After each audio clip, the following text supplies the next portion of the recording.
9 pembantu yang masing-masing pembantu itu nanti punya pekerjaan yang berbeda-beda.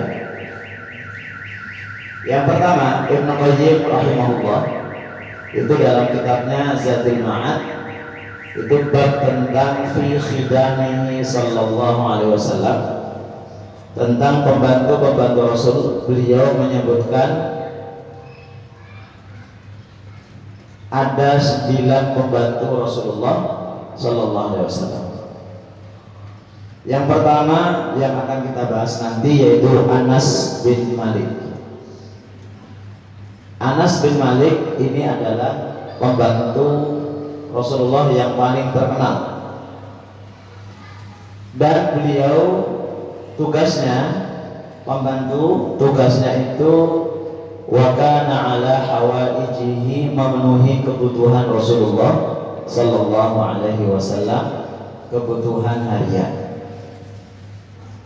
Itu Anas. Yang kedua, Abdullah bin Mas'ud, itu pembantu Rasulullah, tapi kita tidak bahas. Kenapa? Karena judul kita itu adalah anak-anak sentuhan Rasul. Abdullah ini sudah dewasa, sudah tua, tapi menjadi pembantu Rasul. Apa? Sahibu na'lihi wa siwakihi, beliau khusus mengurusi sendalnya Rasul dan siwaknya Rasulullah SAW. Kapan Rasul butuh siwak, kapan Rasul siwaknya habis, ini khusus untuk masalah sandal dan siwak. Cuma Abdullah bin Mas'ud jarang ke rumah Rasulullah SAW. Maka yang paling sering ke rumah adalah Anas. Kemudian yang berikutnya, yang ketiga, Uqbah bin Amir Al-Juhani, sahibu baghlatihi yaqudu bihi fil asfar. Uqbah bin Amir, kita tahu beliau ini adalah seorang penggembala kambing. Maka Uqbah itu khusus untuk mengurusi bigolnya Rasulullah. Bigol itu semacam keledai, perpaduan antara keledai sama perkawinan keledai sama kuda, namanya bigol. Lebih gede daripada keledai, lebih kecil, lebih pendek daripada kuda. Jadi yang ngurusin kendaraannya Rasul, yaqudu bihi, yang nuntun. Kalau kita sekarang kita terjemahkannya sopirnya Rasulullah itu bernama Uqbah bin Amir. Kenapa? Karena memang sebelumnya beliau sudah terbiasa menggembala kambing. Dan nanti salah satu wasiat Rasulullah kepada Uqbah itu adalah, wahai Uqbah, jika datang waktu sholat maka keraskan suara azanmu, karena tidak ada yang mendengar azan, baik manusia, jin, hewan, hingga benda-benda mati, melainkan akan menjadi saksi di hadapan Allah. Jadi Uqbah itu kerjaannya nuntun bigolnya Rasul, tapi kalau sedang kosong beliau itu gembala kambing. Kemudian kalau udah waktunya azan, beliau azan. Kemudian Aslam bin Syarik kana sahiba rahilatihi. Aslam ini ngurusin untanya Rasulullah SAW. Kita tahu Rasulullah itu punya unta namanya Al-Qaswa, itu yang ngurusin namanya Aslam bin Syarik. Kemudian yang kelima, Rasulullah juga punya pembantu namanya Bilal bin Rabah. Bilal bin Rabah. Bilal bin Rabah itu membantu Rasulullah dalam 2 hal. Yang pertama adalah azan, yang kedua adalah ngasih tahu Rasul kalau sudah waktu masuk sholat, sudah mau qomat, itu Bilal. Jadi sehari hampir 5 kali itu Bilal mengetuk pintunya Rasulullah SAW. Karena saking kenalnya atau seringnya Bilal itu mengetuk pintu Rasul, maka Rasulullah SAW nanti kenal betul dengan suara terompahnya Bilal. Saking cintanya Rasulullah kepada Bilal, maka kata Rasulullah, wahai Bilal, saya dengar dua terompahmu kedengeran di surga. Itu menunjukkan cinta Rasul kepada Bilal. Ayah nggak tahu, antum dengar nggak, apa bisa membedakan nggak ini sendalnya istri antum bukan suara sendal istri antum? Nggak kedengeran, ya, atau nggak ketahuan. Antum bisa nggak membedakan ini masakan istri antum, ini bukan masakan istri antum? Ini setrikaan istri antum, bukan setrkaan istri antum. Kalau antum betul-betul mencintai istri, itu seharusnya bisa membedakan. Ini Rasulullah SAW 5 kali diketuk pintunya, maka kita tahu begitu Rasulullah wafat, bilang nggak puasa, udah nggak bisa lagi, adzan nggak bisa lagi, nggak ngetuk lagi.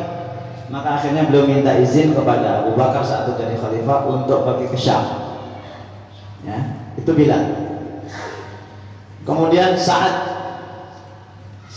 itu juga membantu Bilal. Ini berdua ini kerjaannya hampir sama, karena dua-duanya ini adalah mantan budaknya Abu Bakar.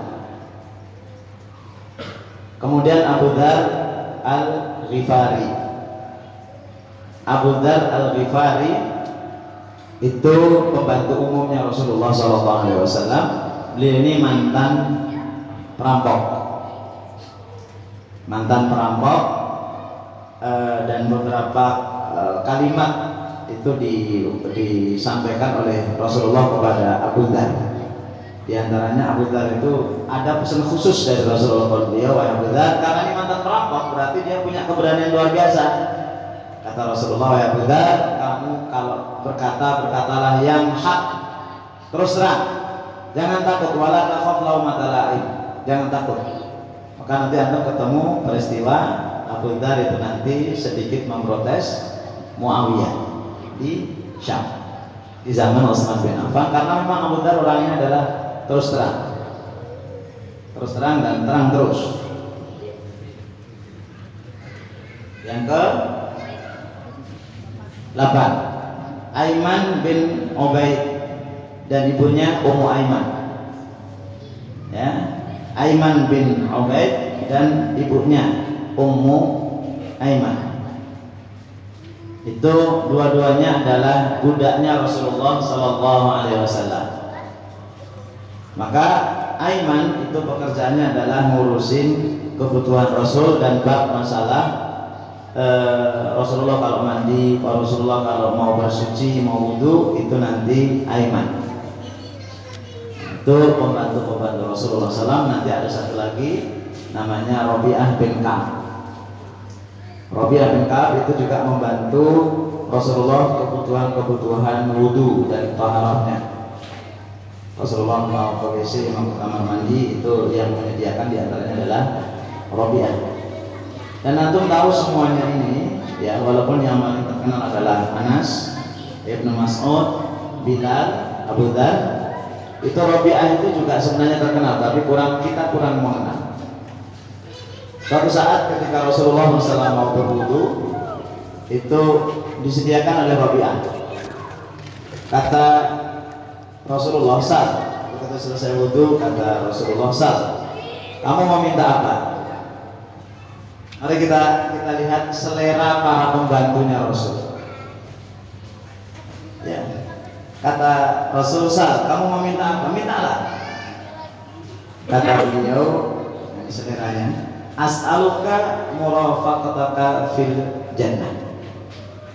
Ya Rasulullah, as'aluka murafaqataka fil jannah. Ya Rasul, saya ingin aku bersama kamu di surga. Ini seleranya Rabi'ah bin Ka'ab. Selera pembantunya Rasul sampai segitu. Karena apa? Kualitas tuannya seperti itu.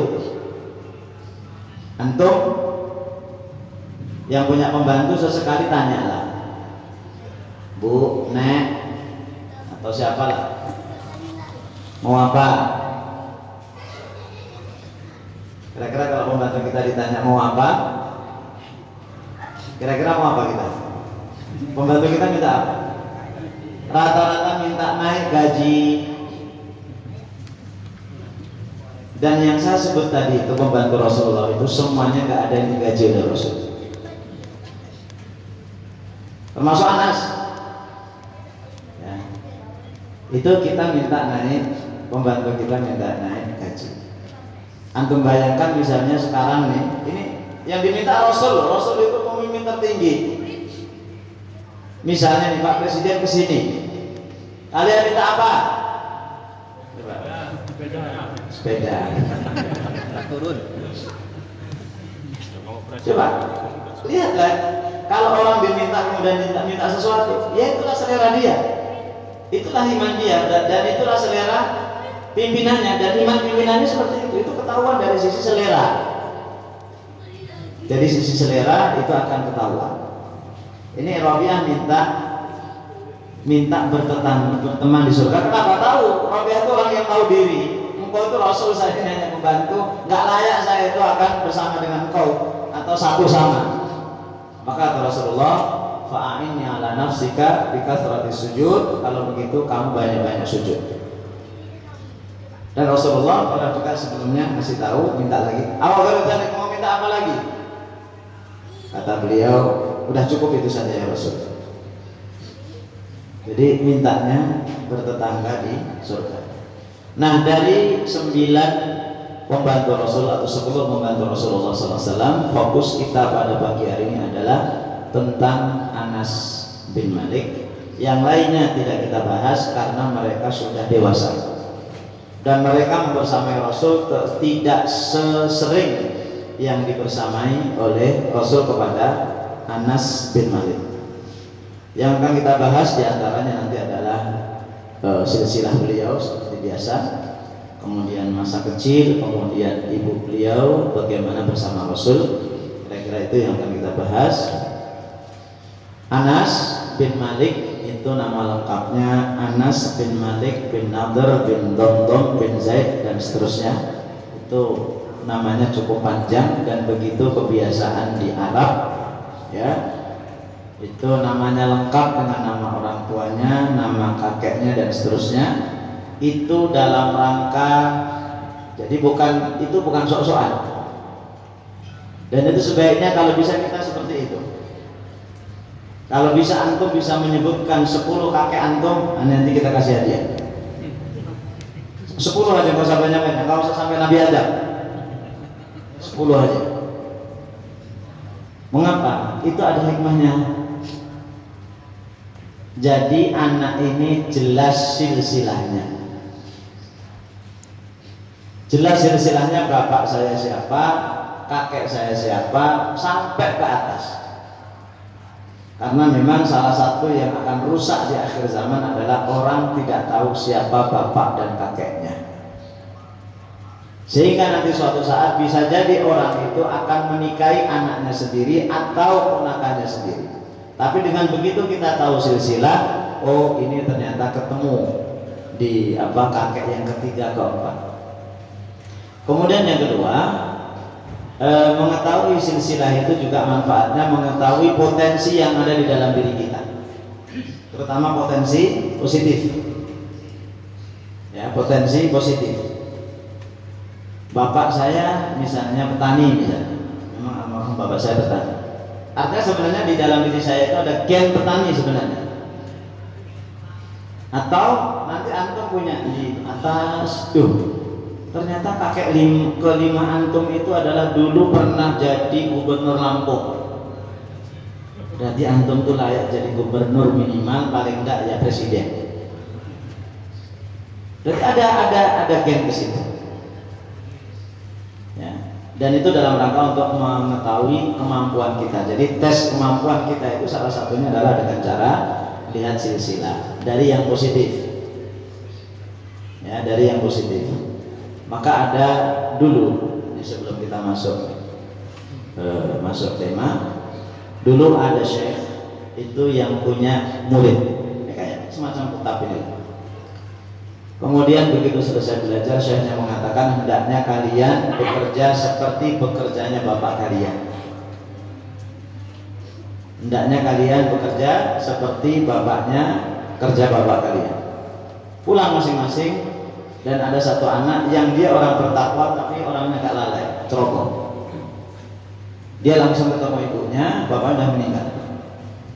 Bu, bapak saya kerjanya apa? Kamu gak usah tanya kan itu. Enggak, saya mau tanya, bapak saya kerjanya apa? Kenapa nak? Ustadz saya saking loyalnya anak ini kepada Ustadz. Kata anaknya, bapak saya, Ustadz saya, syekh saya itu berwasiat kalau sudah selesai belajar hendaknya bekerja, jangan minta kepada orang, dan pekerjaan itu yang paling baik adalah pekerjaan bapaknya, seperti pekerjaan bapaknya. Didesak terus sampai akhirnya ibunya karena menyerah. Nah, apa manfaatnya menjadi pencuri? Apa manfaatnya dan halalnya jadi pencuri? Oh, anaknya tahu, ternyata bapaknya dulu adalah pencuri. Cuma dia memang orang yang bertakwa. Maka itu nanti di YouTube ada tulisan Al-Lisut Taqi, pencuri yang bertakwa. Itu asli ada bahasa Arab tadi. Akhirnya dia belajar dulu bagaimana mencuri, trik-trik mencuri. Oh, caranya begini, jam sekian orang tidur, jam sekian cara buka kunci ini dibelajari. Malam bangun, kemudian dia ke tetangga. Begitu mau masuk, dia ingat sabda Rasulullah SAW, "Man kana yu'minu billahi wal yawmil akhir falyukrim jarahu." Siapa yang beriman kepada Allah dan Rasulnya, hendaknya dia memuliakan tetangganya. Ini tetangga, enggak boleh. Ini namanya takwa dalam dirinya. Kemudian ke agak jauh, begitu mau naik, ternyata di dalamnya ada wanita yang tidak pakai jilbab, nggak nutup aurat.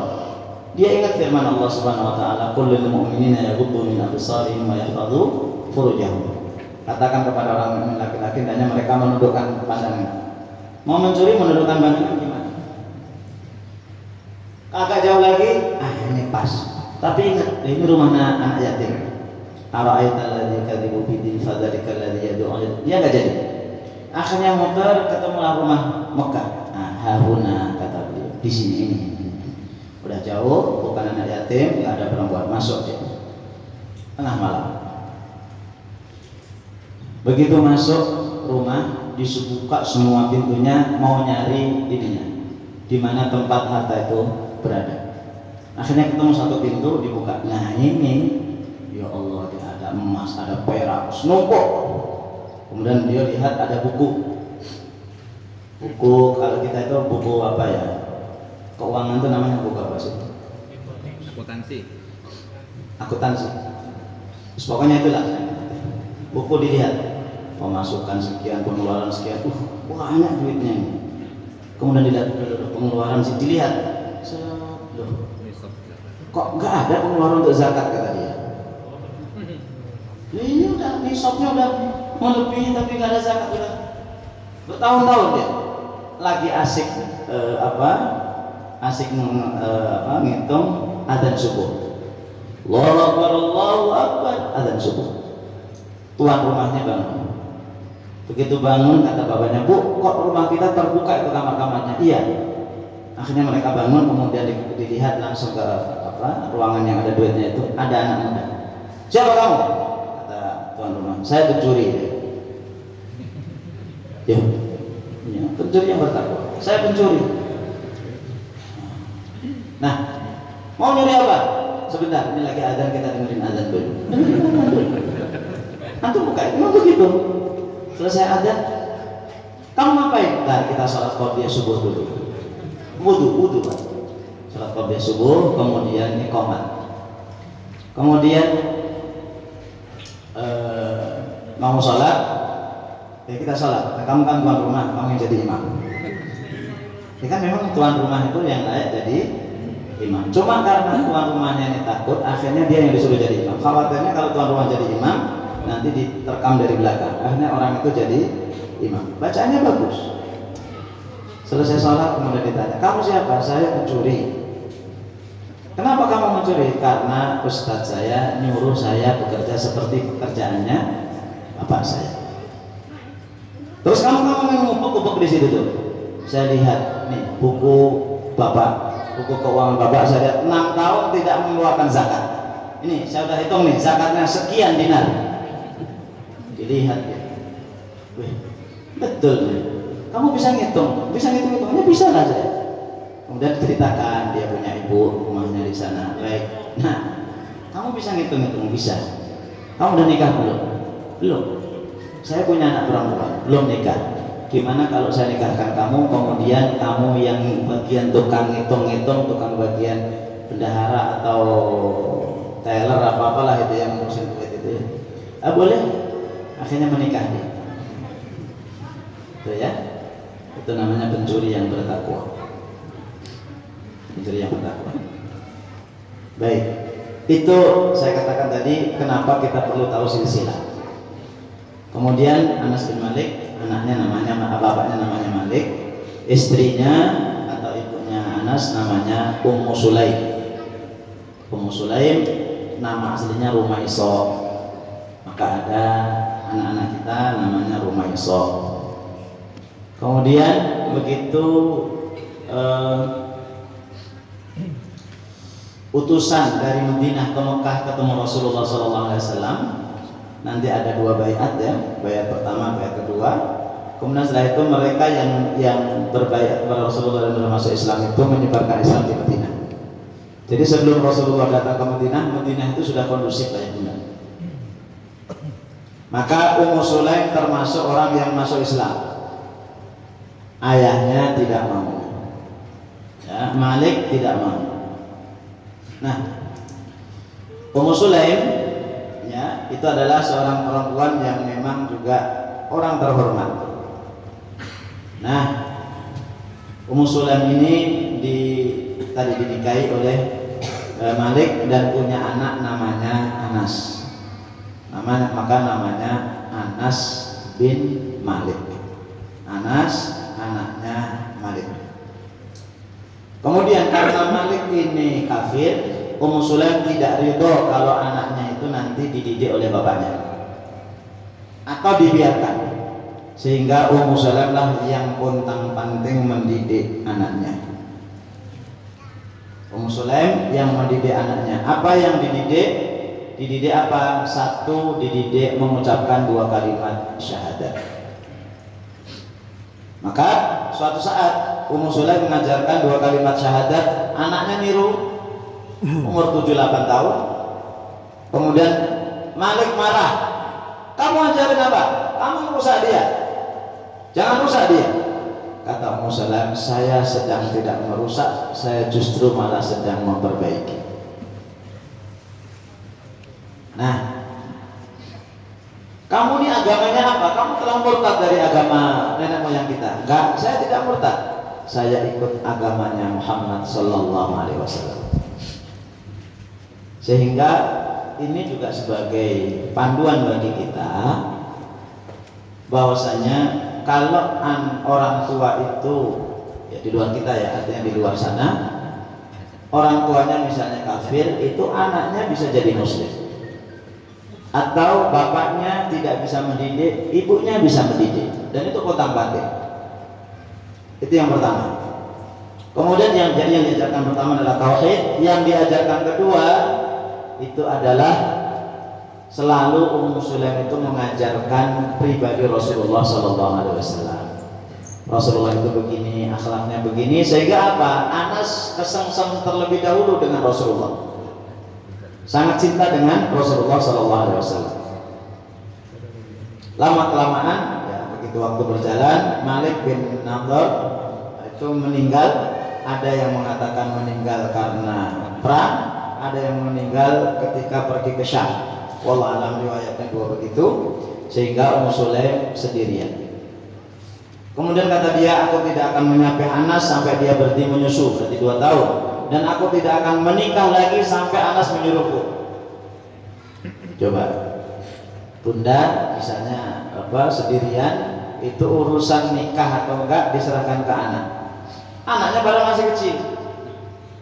Ya, coba anak umur 5-9 tahun, 10 tahun itu disuruh mikir ibu pantas menikah atau tidak. Berarti ini anak sudah luar biasa. Nah, setelah dewasa karena betul-betul ibunya mencurahkan perhatian sehingga beliau sering didoakan oleh Anas, semoga Allah membalas kebaikan ibu, dia telah merawatku dengan baik. Sampailah kemudian Rasulullah SAW datang ke kota Madinah.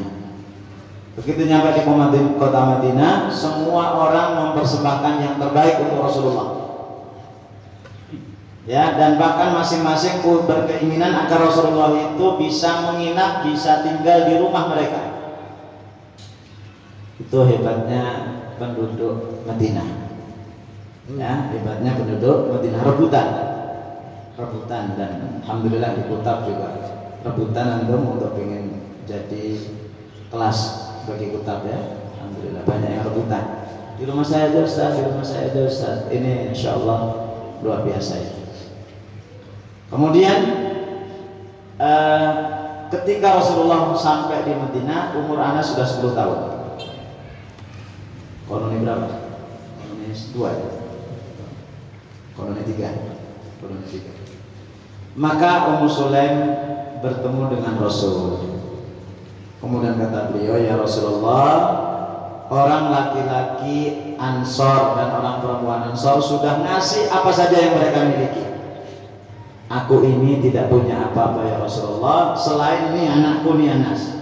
Terima dia sebagai pembantu. Nih akadnya Ummu Sulaim kepada Rasulullah, minta Anas jadi pembantu Rasulullah Sallallahu Alaihi Wasallam. Nah, sejak saat itulah Anas resmi menjadi pelayan Rasulullah sejak Rasul datang. Maka 10 tahun nanti Anas akan melayani Rasulullah SAW dalam kebutuhan harian. Dan nanti ketika Rasul wafat itu umur Anas 20 tahun. Maka ini adalah sebuah keistimewaan. Jadi dulu itu kalau melayani Rasul, melayani sahabat itu sebuah keistimewaan. Dan itu kita pakai di dunia pesantren. Di dunia pesantren itu kalau bisa melayani syekhnya, melayani kiainya, itu sebuah hal yang sangat istimewa. Dan semakin jauh dari kiainya itu santri gak istimewa. Santri gak istimewa. Dan itu sedikit demi sedikit kita pakai di kitab. Jadi kalau anak-anak disuruh apa itu dalam rangka membiasakan tradisi itu. Anak teringat betul waktu nyantri di Jawa Timur. Anak ini termasuk yang paling sering ketemu Pak Yai dan sering tanya. Yang lainnya tuh pada nggak tahu, nggak mau apa takut wallah. Karena mulai dekat akhirnya hampir setiap hari Jumat saya dipanggil ke rumah beliau. Suruh apa? Membersihkan WC.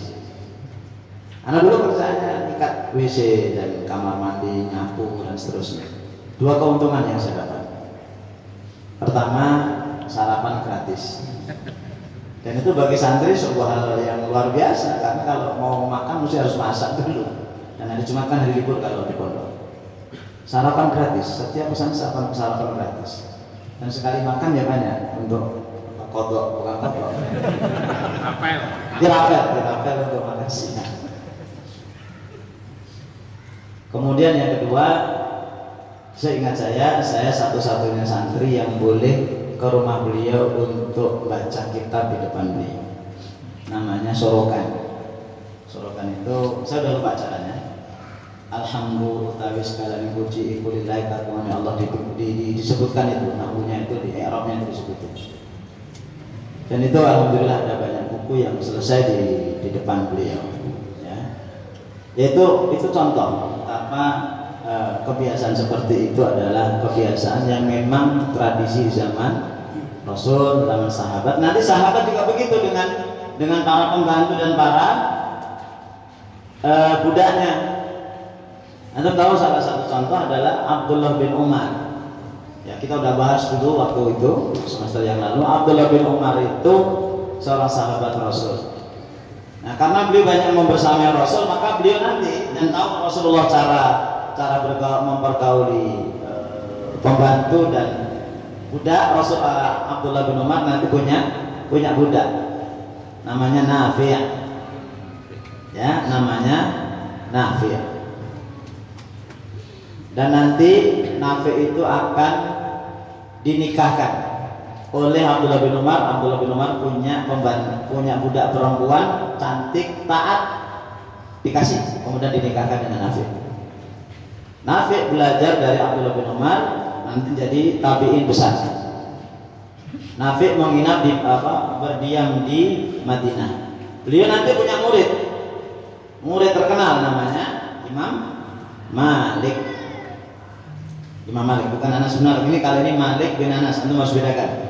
Kalau Anas bin Malik adalah sahabat, kalau Malik bin Anas itu tabi'in. Nanti Imam Malik juga seperti itu. Beliau punya murid namanya Imam Syafi'i. Imam Syafi'i punya murid seperti itu juga, namanya Imam Ahmad. Jadi jalurnya seperti itu dan ritmenya seperti itu. Kenapa? Ada yang kurang keras ya? Ya, tadi untuk bundanya keras kan? Ini belum ada.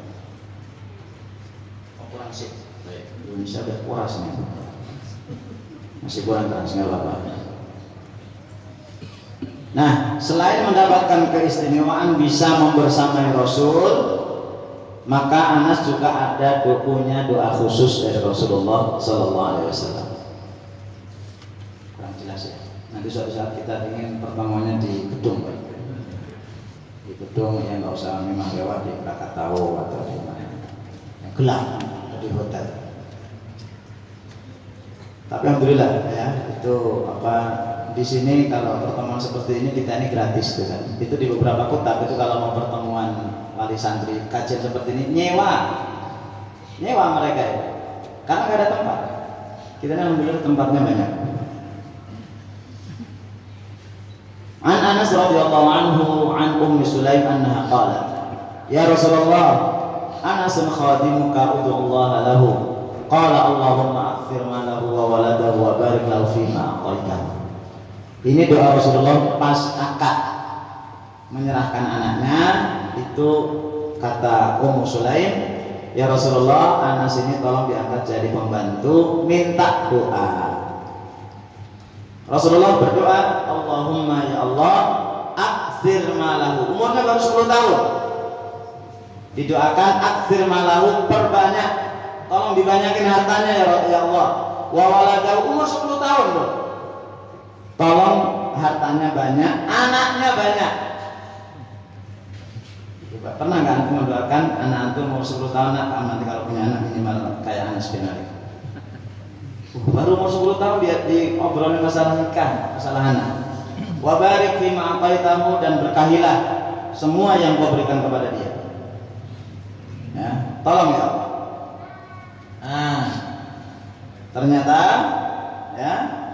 Ternyata doa itu manjur. Nanti sepeninggalan Rasulullah, Anas luar biasa. Ini juga sebagai pesan kepada kita, kalau kita berdoa untuk kita dan untuk orang lain, kadang-kadang doa itu kita nikmati, tapi banyak juga doa yang kita lantunkan itu tidak kita nikmati secara fisik di dunia. Jadi ketika Rasulullah mendoakan itu, Rasulullah nggak pernah dapat hartanya Anas babar belas sama sekali, karena Rasulullah sudah wafat. Anas sukses itu Rasulullah sudah wafat. Dan betapa banyak orang-orang kita dulu melakukan sesuatu, mereka tidak mendapatkan apa yang mereka lakukan di dunia. Coba mereka nanam pohon, misalnya pohon jati. Mereka nanam, umur manusia sekitar 60 tahun, 70 tahun. Pohon jati itu semakin tua, semakin bagus ratusan tahun. Mereka akan sempat menikmati. Yang menikmati kita. Pun demikian dengan doa Rasul kepada Anas. Wa kana lahu bil Basrah bustanun yusmiru fis sanati marratain. Nah, salah satu kekayaan Anas, beliau punya kebun di Basrah, di Irak. Yusmiru fis sana, setahun itu bisa panen marratain 2 kali. Kita tahu kebun kurma setahun itu rata-rata sekali, ini 2 kali. Wa kana lahu mi'atun wa ashruna waladan. Anaknya 120. Anaknya 120. Saya kalah, saya angkat tangan. Saya mau ngejar jauh. Anak saya baru 8. Ya 120. Antum nggak usah tanya. Anak berapa ininya? Sensitif. Ya, sensitif kan? Saya hanya menyampaikan aja. Ini doanya. Nanti filenya dibagi-bagi aja. Allahumma aghfir malahu wa waladahu wa barik lahu fima a'taitahu. Hadis Bukhari Muslim. Ya Allah, perbanyak hartanya, anaknya, berkahilah hidupnya. Padahal Anas baru umur 10 tahun. Lanjut. Nah, dalam riwayat yang lain, walaupun riwayatnya ini lemah, ya, wa'atil hayatahu, panjangkan umurnya. Ya, panjangkan umurnya. Berkat doa Rasulullah tersebut, Anas ketika dewasa memiliki kebun kurma luas, dalam setahun panen 2 kali. Demikian pula anak cucunya banyak hingga wafat anaknya 120. Ya, 120. Gimana Ustaz? Kita terima riwayatnya tanpa harus gimana? Ya, karena istri mohon maaf maksimal 4, budak itu tidak terbatas. Budak tidak terbatas. Ia pun dipanjangkan umurnya hingga 107 tahun. Dan ketika beliau sudah tua, sudah lemah, beliau tidak lagi puasa. Puasa Ramadan, beliau kalau akhir Ramadan mengumpulkan 30 fakir miskin, langsung dikasih fidyah, selesai. Karena udah lemah. Dan ia termasuk sahabat yang terakhir meninggal di Basrah tahun 93 Hijriah. Nah,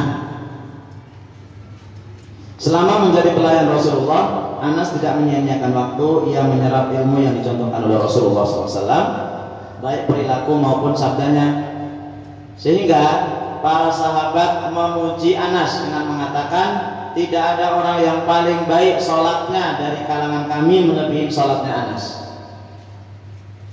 Saya ulangi, para sahabat itu memuji Anas dengan bahasa mereka, tidak ada orang yang paling baik dalam hal sholat melebihi sholatnya Anas, persis seperti Rasulullah SAW. Itu perilaku.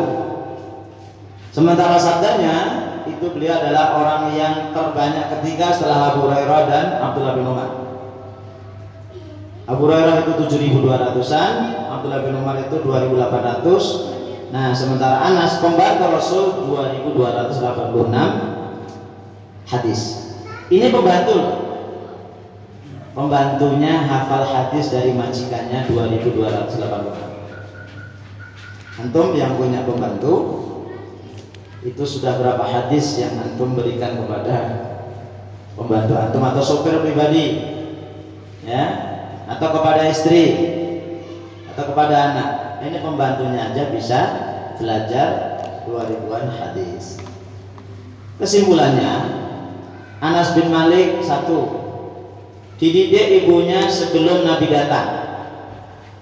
Kalau diterjemahkan sekarang, sudah dididik di rumah sebelum dibawa ke kota. Jadi sebelum diserahkan ke kota, itu adalah kewajiban kita. Dididik apa? Ya sebisa yang bisa kita lakukan.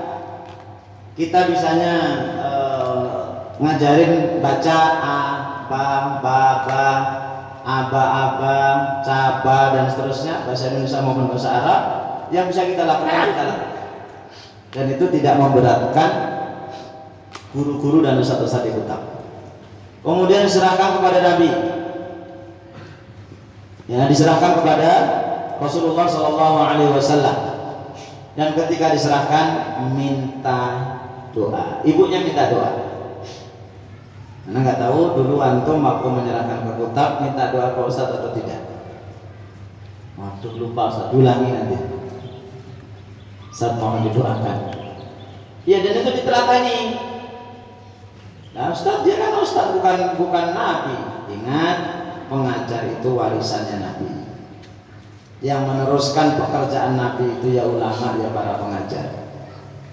Ya, itu minta doa. Dan minta doa itu ya ke siapapun yang kita anggap soleh, imam masjid, ya, kemudian yang kita anggap orang-orang itu baik, itu kita silaturahmi ke mereka, ya. Kalau ada yang bisa kita bawa, taruhlah gula sekilo 2 kilo, alhamdulillah. Kalau kayak sekedar datang, dan itu luar biasa dampaknya. Pertama, anak kita akan kenal dengan orang soleh. Yang kedua, kita kecipratan doanya orang soleh. Kemudian percaya kepada Nabi sepenuhnya. Dan ini yang perlu kita bangun. Bagaimana orang tua itu membangun kepercayaan anak kepada gurunya.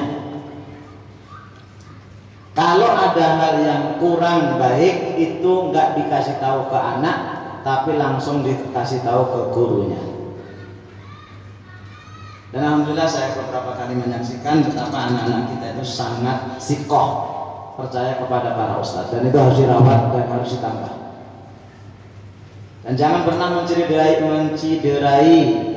kepercayaan itu, karena kalau sudah percaya sama siapapun, dia akan pokoknya apa yang dikatakan mesti benar. Dan begitulah dunia anak-anak. Dunia anak-anak itu belum bisa membedakan salah benar. Yang penting percaya sama si A si B.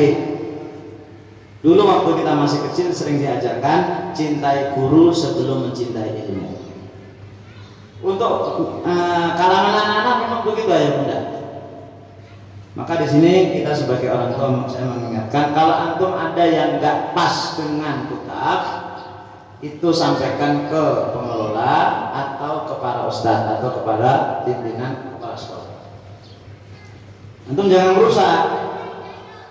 Misalnya antum mau masuk ke kitab, nah apa sekolahnya? Ketuanya nggak jelas. Misalnya begitu. Oh itu membuat anak itu ya. Bapak aja kayak gini memandangnya, berarti bapak ini nggak pede. Mana dia kan guru-guru datangnya semuanya pakai motor, mereka nggak cocok itu jadi guru. Itu contoh seperti itu namanya merusak, yang rusak. Atau yang sifatnya keseharian. Misalnya antum dibawain apa itu BBO ya? Hah? BBO? Udah kenal belum dengan BBO? Pernah megang belum lembar BBO? Megang sudah, tapi baca belum. Begitu dikasih BBO ya, ini sama Ustadz disuruh ini baca BBO, nanti ayah ngajarin saya yang ada di BBO itu. Apa ini bid'ah ini? Zaman Rasul ada BBO. Bid'ah ini khurafat ini. Udah anak akhirnya apa?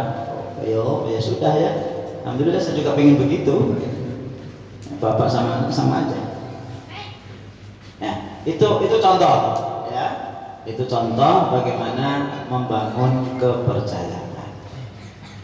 Kemudian Anas bin Malik itu ketika diserahkan oleh ibunya ke Rasul, ibunya memberitahu kelebihan Anas. Nanti di belakang ada hadisnya.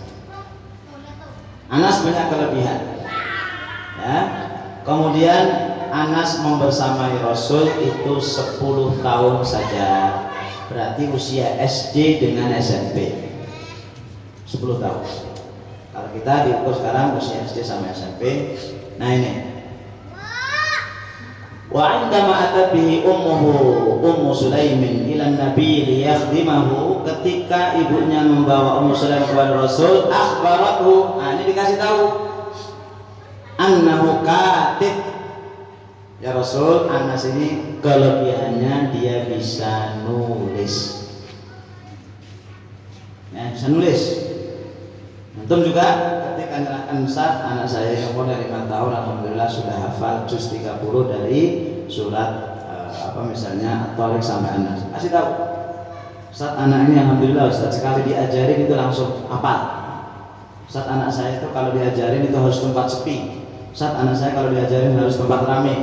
Ustaz, anak saya itu kalau diajarin itu harus berulang-ulang. Itu kasih tahu Ustaz. Antum harus kasih tahu. Biar Ustaz itu mudah ngajarnya dan mudah paham dengan kebiasaannya. Jangan disembunyikan. Ini annahu katib ya Rasulullah, dia ini bisa menulis. Ya. Padahal umurnya 10 tahun dan kalau kita menulis dan membaca kan rata-rata 5 tahun. Nah. Jod. Nanti dari 2.800 itu nanti di Bukhari Muslim ada 180, kemudian ada khusus di Bukhari 80, di khusus di Muslim ada 90 dan seterusnya. Nah, Anas. Sekarang kita lihat kesaksiannya Anas. Nih, yang menuturkan. Ini kan tadi dari Rasulullah nih. Secara umum sekarang Anas ngomongnya apa? Komentarnya Anas apa? Yaqulu Anas bin Malik radhiyallahu anhu. Anas berkata, khadimtu Rasulullah SAW, saya menjadi pembantu Rasulullah 10 sinin, 10 tahun. 10 tahun. Rata-rata pembantu betah berapa tahun, Pak? 2 tahun, setahun, 3 bulan, 4 bulan, 2 bulan, bahkan baru beberapa hari udah nggak betah. Udah nggak betah. 10 tahun. Fama darabani darbatan. Nih, konsep pendidikan pertama. Rasul tidak pernah memukulku sekali pukulan. Ya. Rasulullah tidak pernah memukulku walaupun sekalipun belum pernah. Kenapa? Karena memang tidak layak dipukul. Kalau anak tidak layak dipukul, jangan dipukul. Kalau anak dipukul, nanti kita harus tahu fikih mukulnya itu bagaimana. Ringan, sedang, berat, apa yang dipukul di bagian mana, pelanggaran apa yang boleh dihukum dengan pukulan. Wala sabbani sabbatan, tidak pernah mencaciku. Ya, tidak pernah apa sabun itu kalau bahasa Jawa misuh itu bahasa kotor. Tidak pernah mencaci. Walan tahawani, dan tidak menghardikku.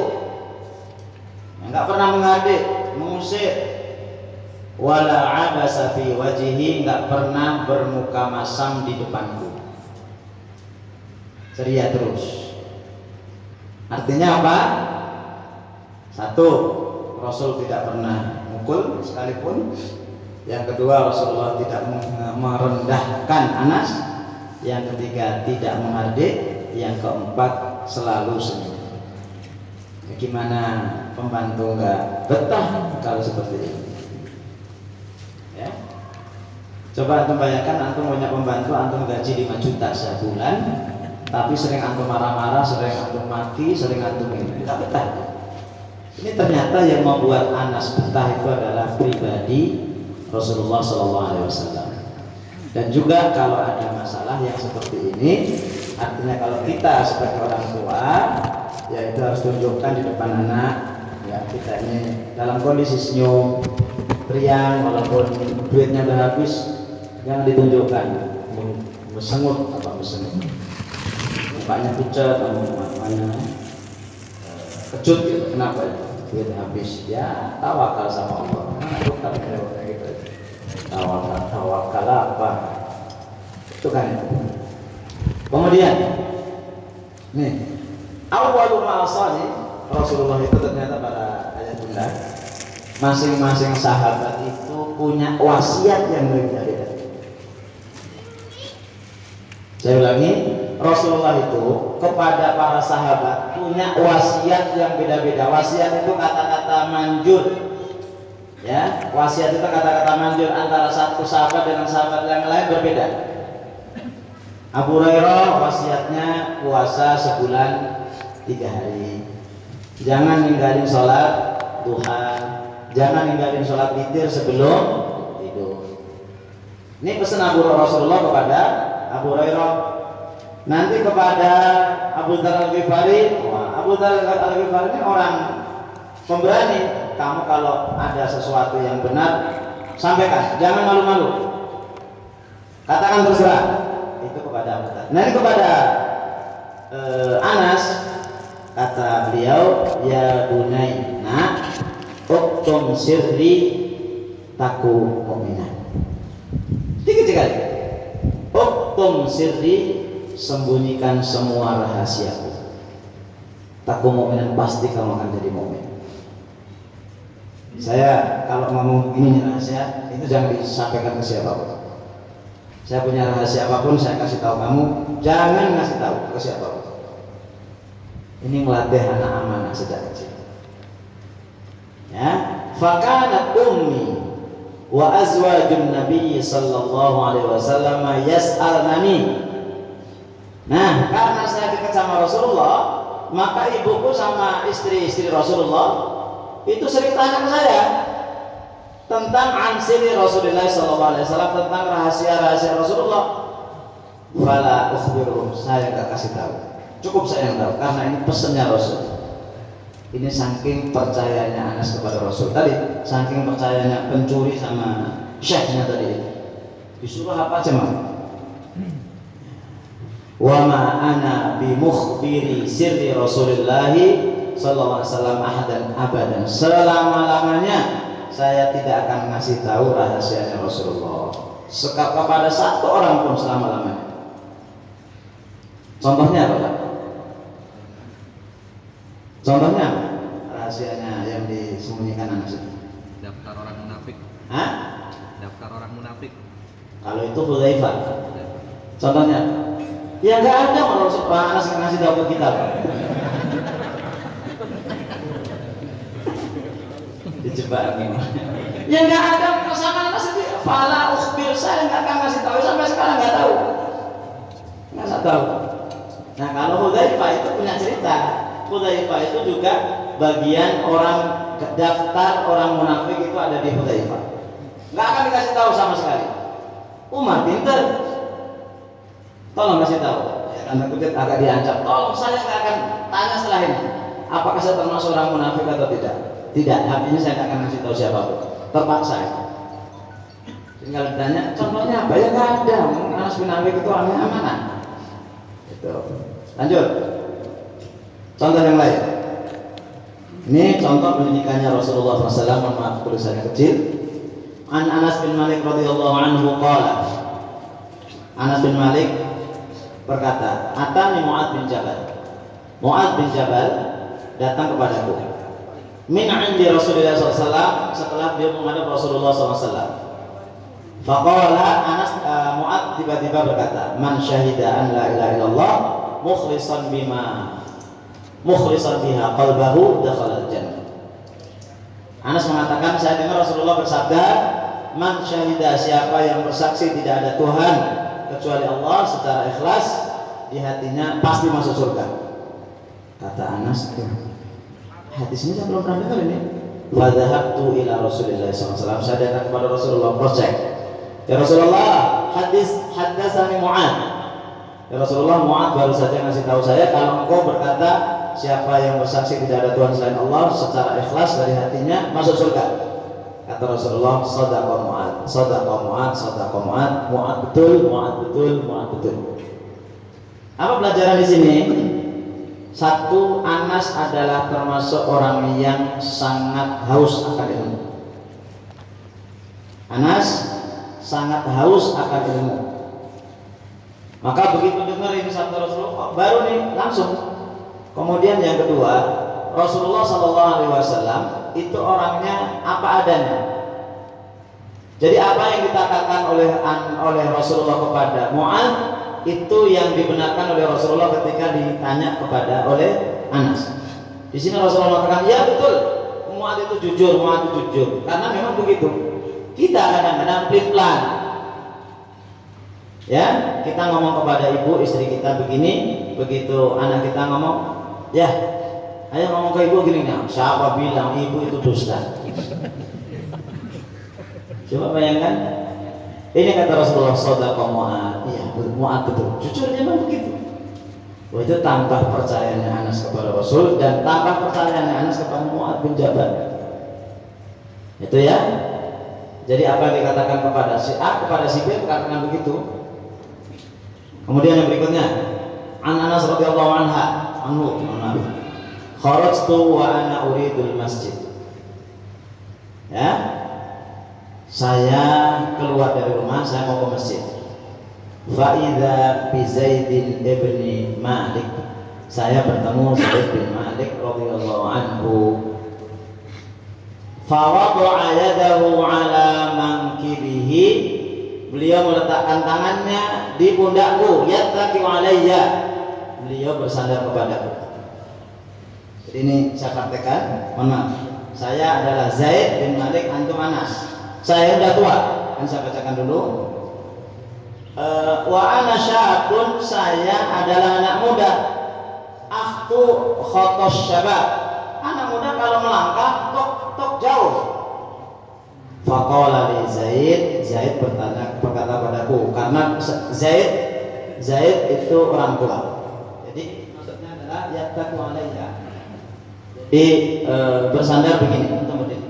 Ini Anas mau pergi ke masjid, di tengah jalan ketemu Zaid bin Malik, udah tua. Karena udah tua, akhirnya saya minta tolong begini.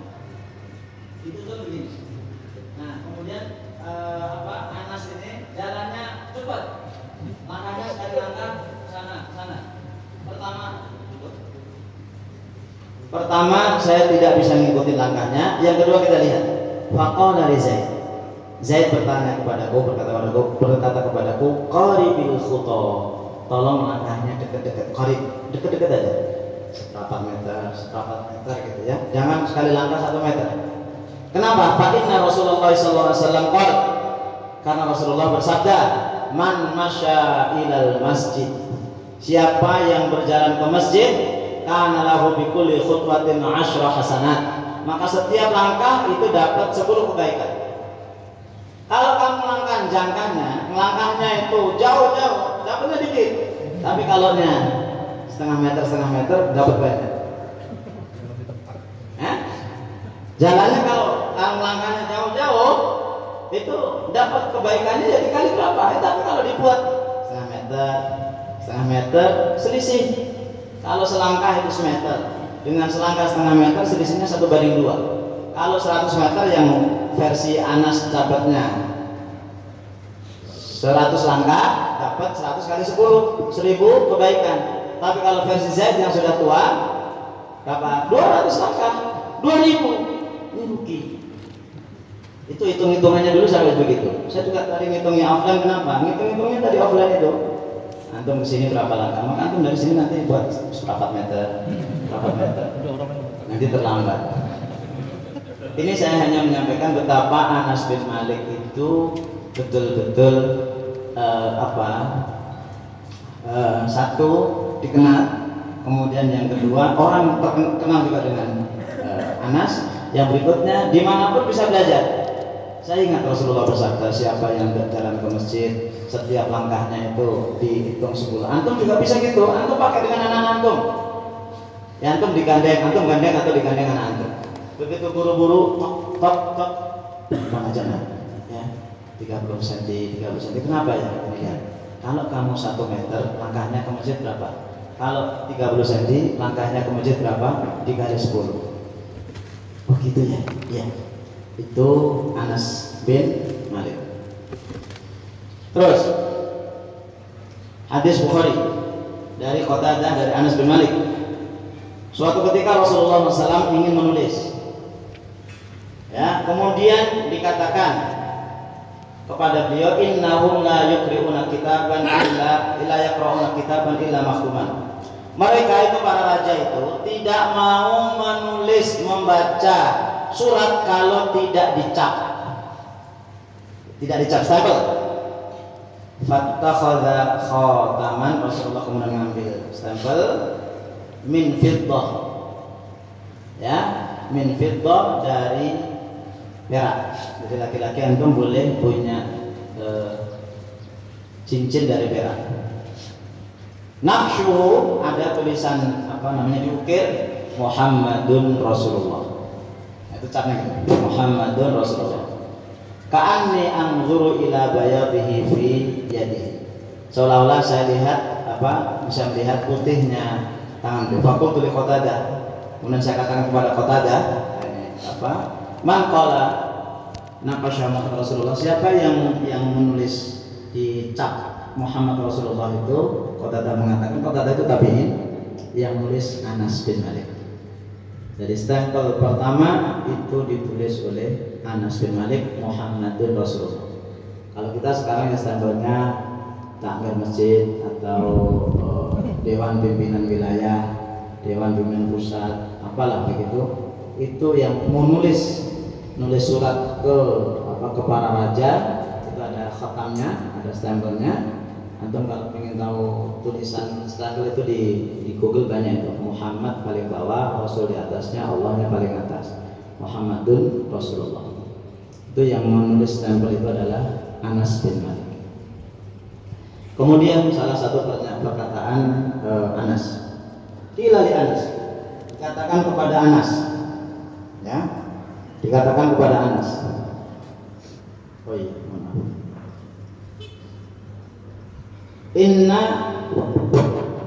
Inna hubba Ali wa Utsman radhiyallahu anhuma la yajtami'an fi qalbin wahid. Sesungguhnya mencintai Ali dan Utsman dalam satu waktu tidak mungkin ketemu.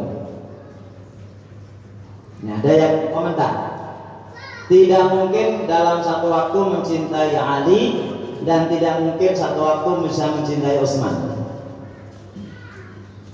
Qala Anas, kadzabu, bohong mereka. Wallahi laqad istama'a hubbuhuma fi qulubina, sungguh kami mencintai Ali dan kami mencintai Utsman. Ya, artinya apa? Satu, Anas mencintai orang-orang soleh. Anas mencintai Ali, Anas mencintai Utsman. Kemudian yang kedua, Anas tidak pernah membedakan antara Ali dengan Utsman. Kita tahu ada satu sektor di dunia ini yang mencintai Ali melebihi yang lain dan mengkafirkan Utsman. Anas kan seperti itu. Ali dan Utsman adalah dua sahabat Rasulullah Sallallahu Alaihi Wasallam. Demikian para ayah yang dirahmati Allah, kajian kita tentang Anas bin Malik. Mudah-mudahan banyak hal yang bisa kita dapatkan, kemudian kita praktekkan semampu kita, sebisa kita, dan insya Allah kita bisa. Dan kita terus tekun untuk membersamai anak-anak kita, insya Allah ya, anak-anak kita bisa seperti Anas bin Malik mudah-mudahan.